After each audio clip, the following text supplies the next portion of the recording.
Sandro Marcos, nilaglag na rin ni dating Representative Saldico. Bagong-bago ang video na inilabas ngayon na kung saan nabanggit po si Sandro Marcos dyan. At dito po pinaliwanag niya kung bakit nasabing may kinalaman si Junior sa nasabing insertion.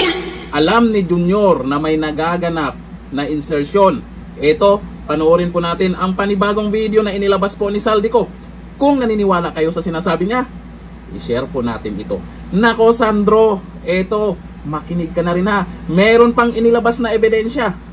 Ayan o, pagkatapos ng video, inilabas po sa post niya ni dating Representative Saldico. Ang sabi dyan, ito naman po ang listahan ng mga insertions ni Congressman Sandro Marcos para sa 2025 GAA. Kung mapapansin nyo, ay taon-taon, padami ng padami ang insertions niya tuwing BICAM. Ang total ng kanyang insertion sa loob ng 3 taon ay mahigit 50 billion. Hindi lang yaw-yaw ang ginagawa niya. May listahan pa, may ebidensya. Ito, panoorin natin ang bagong video ni dating Representative Saldico. Mo akong pigilan sa mga insertions ko. Huwag ka nang makialam sa budget. Na ginagawa ko lang ang mga utos niya tungkol sa mga insertions na sinasabi niyang hindi na raw niya makilala. Nako. Nagsabi na pinapa-insert ng mga projects ang Pangulo na worth 50 billion pesos. Naging malinaw sa akin na siya mismo ang nag-utos kila Secretary Mina Pangandaman at Yusek Adrian Bersamin. Ang gusto niya ng 50 billion pesos na insertion. Ngunit ang sagot ng Pangulo, humingi ka ng bago or dagdag na insertions. Bakit hindi niya agad tinanggal noon pa? Kasi mismo siya ang nagbibigay ng utos. Ako mismo ang nakasaksi at nakausap ng mga taong direktang sangkot. Hindi lang po ang Pangulo ang may insertion sa budget. Ayan na. Pati po si Congressman Sandro Marcos. Ayan yung part 2. Ito na, Sandro Marcos. Lagot. Pero kahit na na-deliver na ang 1 billion pesos para kay Pangulong Marcos at kahit na naisama na rin sa 2025 budget ang 100 billion pesos insertion sa pamamagitan ng BICAM Committee, ayon mismo sa utos ng Pangulo, nagagalit pa rin daw si BBM. Kaya noong February 2025, sumulat po ako ng isang confidential letter kay Pangulong Marcos. Doon ko ipinaliwanag na ginagawa ko lang ang mga utos niya tungkol sa mga insertions na sinasabi niyang hindi na raw niya makilala. Ilalabas ko po ang sulat po sa Pangulo kasama ng video nito. Si Yusek Jojo Cadiz ang nag-ayos ng aming meeting noong March 2025 sa 1201 Aguado Street, tapat ng Malacanang, Gate 4. Pero sa halip na kumalma ang Pangulo, lalos lang siyang nagalit. Sa halip na itanggi o linawin niya ang tungkol sa 100 billion insertion, pinagsabihan niya kami ni dating Speaker Romualdez at sa akin mismo, diretsyahan niyang sinabi, huwag mo akong pigilan sa mga insertions ko. Aba? Huwag ka nang makialam sa budget. Aba?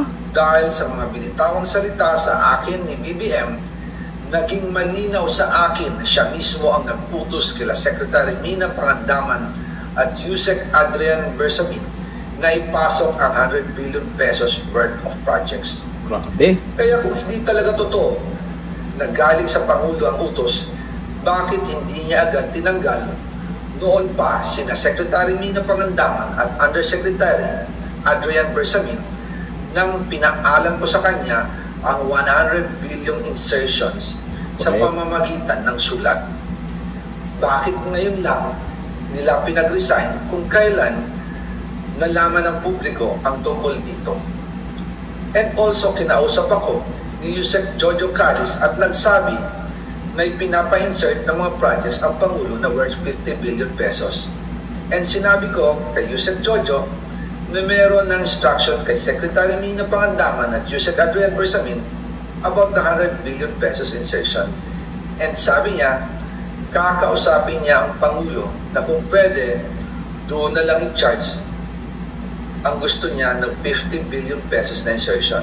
Paldo? Ngunit ang sagot ng Pangulo, humingi ka ng bago or dagdag na insertions. Doon po nakita at naramdaman na hindi pwedeng sabihin ng Pangulo na wala siyang alam sa mga nangyayari. Kasi mismo siya ang nagbibigay ng utos. Ako mismo ang nakasaksi at nakausap ng mga taong direktang sangkot. Kaya hindi na pwedeng maghugas kamay at magturo na parang inosente.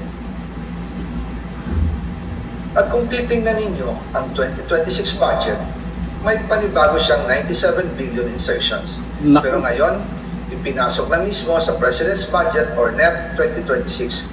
Yan po ang kinumpirma ni Secretary Manny Bunuan na may instructions ang Pangulo na magpasok ng 100 billion ulit sa President's Budget. Kaya wala na siyang pwedeng ipamigay. Ito ay nalaman ko noong May 2025 sa meeting namin kasama si dating Speaker Romualdez sa number 30 Tamarin Street, Forbes Park. Kaya nang nadiskubre ng House of Representatives ang insertion sa flood control sa 2026 budget, ibinilik namin ang DPWH NEP 2026 dahil mali na ito at panibagong flood control projects na naman.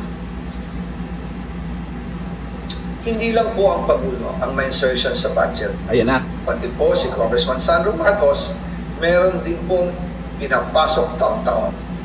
Noong 2023, may 9.636 billion pesos. Aldo? Noong 2024, 20.174 billion pesos. At nitong 2025, 21.127 billion pesos.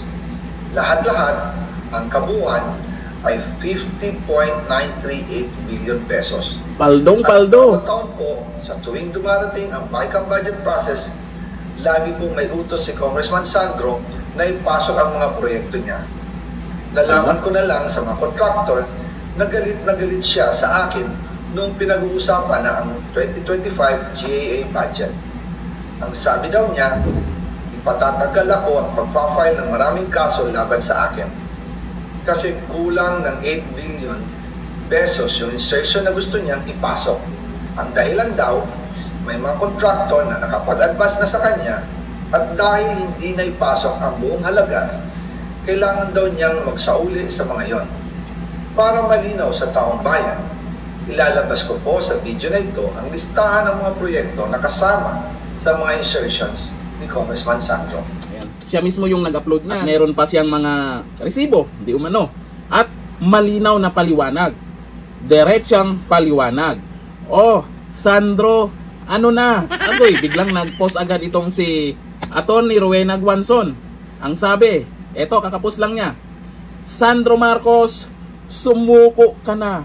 Yan kay Rowena Guanzon. Naku, itong mga inilabas po kasi ni Saldico, susubukan natin na hindi maniwala sa pinagsasabi niya. Pero yung mga sinasabi niya, malinis. Kung baga, walang paliko-liko. May ebidensya. Ewan ko lang kung legit yung ipinost niya. Kaya dito, sa mga records na to, makikita naman siguro yan. Kung sino yung talagang gustong mag-imbestiga dyan na tungkol po dyan sa insertion. Grabe! Billion! O ngayon, yung mga maiingay sa 125 million confidential fund ni VP Sara, kung nagagamit naman sa maayos, ha? Ang ingay nila. Grabe, araw-araw, halos araw-araw may nagyayaw-yaw. Impeach VP Sara. O, di ba? Ngayon, bakit natameme sila? Sige nga, yung mga anti-Duterte, bakit natameme yung mga maiingay doon sa impeach VP Sara? Ngayon, bilyon na po yan. Sabihin natin na hindi totoo yan, pero yung mga resibo, dapat imbestigahan. Bakit masyado kayong tahimik? Ayaw nyo bang imbestigahan kung totoo ba itong sinasabi ni Saldico? Lalo na kay Sandro Marcos. Hindi lang pala si Junior. Ngayon, eto na naman, Sandro Marcos, parang hindi pa tapos itong si Saldico. Ang dami niyang inilabas. Yung kwento niya, isa-isa talaga. Kaya darating ang panahon. Etong mga video ni Saldico, magagamit to. Ebidensya sa mga nangyayaring korupsyon. Naniniwala ba kayo sa mga inilabas ni Saldico? Comment down below. At kung naniwala talaga kayo sa kanya, kung sino yung mga korap na nabanggit dyan, share natin to. Hanggang dito na lang. Thank you. Bye-bye.